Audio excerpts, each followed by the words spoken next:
it's not the norm for us to really openly express when we're going through something, if we may need advice and our go-to person or those people aren't available. We don't really talk to strangers or the world about it for the most part. We just kind of, I don't know where it comes from, but we hold things in. Well, but because it shows, for one, it shows a level of, vulnerability Right. that many men are not used to showing. Mm-hmm. And there's always an argument. There's always both sides. Some people say you need to show that vulnerability, Mm-hmm. especially, if you're in a relationship, and if your wife or your girlfriend is trying to pull it out of you, give them the information so they can kind of help you work through it. But then you got that other side is like, man, you do that. Once you show the vulnerability, Yeah. now you show your weakness. Right. And now they don't look at you the same. Yeah. So True. That's so fair. you have people that argue both sides of that. There's an argument on both sides. There is. Personally, I think getting it out is healthier for us. Yeah. I think talking about things is healthier. And I think a lot of it has to do with how we talk about it. Yeah, that's a good. You know what I'm saying? Yeah. You can still be your manly self Right. and get some stuff off your chest. I think sometimes it's the delivery that people sometimes say, well, if you show some vulnerability, man, she gonna think you soft, dog. Yeah. Oh, that's why I don't talk. That's why I don't talk to my wife, man. I don't want her to think I'm soft. But in the meantime, you're dying in silence Right. because you won't get stuff off your chest. You walk around holding stuff in, stuff that some of the stuff you can easily kind of just get off your chest. And even sometimes whether it's the external stuff that you need to talk about or the internal stuff, the stuff that have to do with you and your significant other. Mm-hmm. Get that off. You have to be able to get that stuff off of your chest. And again, when you're doing that, it's not finger pointing. Yeah. It should be, let's talk about something that's been really bothering me and I need to talk about it. Right. I really need to get it off my chest. I don't want responses. I just need you to listen. Yeah. So I think the delivery a lot of times has a lot to do with it. I think you can, as a man, if it's bothering you that your girl or your wife, significant other, whatever, if she's spending too much time with her friends and you don't feel like she's spending enough time with you, Mm-hmm. you need to address that. Yeah. You can talk about it. You're not soft by telling her, hey, baby, look, we got a little problem here. That's real. And she's like, well, what's going on? Well, you know what? I tell you what, let's go out to dinner. Let's go out to dinner this weekend and we'll sit down and we'll talk about it. But it's some stuff I need to, I want to nip it in the bud now before it becomes a problem. Yeah, for real. And that's what happens. It's about timing. Right. A lot of times we wait until something becomes a problem. Yeah. Then we want to address it. Where you could have addressed it 4 or 5 steps down the road or prior to getting to that point, Mm-hmm. and it would not have been a problem. Yeah. You could have avoided the problem. But we sometimes as men will sit and sit and sit. Then it becomes a problem. Yeah. And you know what, Steve? The crazy thing is it doesn't come out of us verbally, but I learned in my last relationship, it comes out in different ways. Because I remember my ex pointed it out to me. I was I was going through something, I don't know. But I guess I was just stressed out about something, right? I think it was like my job, because I remember when I was in my relationship, the reason why I got laid off, actually. And I was going through that period. And it's like, I didn't say nothing, but I remember she would mention like, hey, is everything okay? And she would say this like frequently. And I'd be like, yeah, I'm fine. But she'd be like, okay, well, why you always got this like attitude? Why you got this undertone in your voice? Mhm. Why are you slamming doors? Why is it you're so agitated and it's like the slightest thing you be almost halfway ready to go off. And you didn't even realize it. Didn't even realize, Yeah. Steve. Yeah. I didn't. Yeah.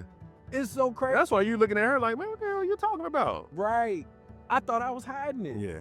Yeah. And the whole time it's written over my face. You can see it in my actions.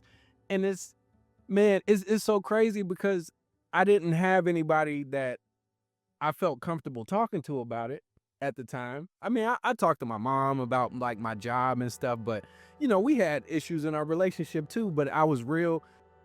I think maybe I learned too. I learned a lot, man. I learned you got to be careful what you tell your family when you go through a relationship, Man, absolutely. man, because once they pick a side, they stay there. It's a wrap. It's a wrap. For real. Yeah, it's a wrap, bro. Man. And surprisingly, they pick the other side more frequently than you would ever know. Yeah. So now everything is always my fault. Yeah. Hey, Stephen, what'd you do? Right. What the hell you mean, what did I do? For real, man. You did something. You don't even know the story. That's and you're right, that happens, man. That happens. That happens, yeah, too frequently, as a matter of fact, man. It does, man. Yeah. But so when you were doing all of that though, at what point did you realize, hey, okay, something must be going on. I need to figure out how to cope with this. What did you do? I mean, what did you do to resolve that? It was tough, man, because I really thought about it, and I went back, and I would, anytime I would sit in the mirror a lot, and I would look at my facial expressions, because she would say something, like I said, it was frequent. Like she didn't know about my job to the last minute, and I wasn't out of work for like maybe 2 months, so it wasn't. I got another job at the time pretty quickly, but I would really start paying attention to my actions. So now I basically, long story short, I got in my head and I started overthinking everything, man. I'm watching how I walk. I'm paying attention to my mood, because it was irritating, because I'm sitting here, there was still a point where I thought I was hiding it. Mhm. And even after I started to realizing it, it took a little bit of time for my ego to subside and calm down, because it's like I was aware, but my ego was like, nah, I just gotta hide it better. So I had to dial it back and just be like, hey man, look, we gotta cut this shit out. Right. And we need to talk to somebody about this, because it's not coming out verbally, but it's coming out through my behavior. Yeah, bro, I got an attitude problem. Yeah, right, for real. Yeah. Yeah, you can ask my mom about that, bro. I remember growing up, man. I remember, man, I would get mad with my mom about something, bro. Man, I could go like 2 weeks wouldn't say a word to my mom, bro. Oh yeah, that's how y'all day. Yeah. And I remember, man, and that I was, and at that age, I was still trying to figure out how to deal with anger. Yeah. How to manage anger. And Yes. stuff like that, right? Yep. You especially, man, you as a preteen going into your teenage years, Yeah. so much stuff is going on, man. And you're in a situation where you don't know how to cope. You don't know Right. how to handle things, right? Yeah. So that was rough. And even to this day, bro, my mom told me, she's like, son, you don't have to keep apologizing about something you did at 13. But I still have this need Yeah. to continue I know what you mean. to apologize. Sometimes we just sitting down. I'm like, you know what, mom? You know what? I know you said don't do it, but you know what? I apologize for some of the stuff I did Yeah. as a kid, That's as real. a teenager. Right. Man, I did some crazy stuff, bro. Yeah. You know, and of course, what do people say? Oh, that's just that's boys being boys. I don't know if that's, that's an answer, but that's not the right answer. Yeah. Because wrong is still wrong. Right. You Exactly. can't say, oh, he's acting bad, he's doing that. Oh, that's just boys being boys. No, my behavior was incorrect. Yeah. It was, and I screwed up. But yeah, I mean, even to this day, man, and my mom and I, we great communication, man. But I mean, probably sometimes they overly over communicate. I got you. Yeah, I tell her everything, bro. She's like, oh, well, I didn't need to hear that. Yeah, I don't want to know about that stuff. Yeah, well, mama, we cool like that. So yeah, Yep.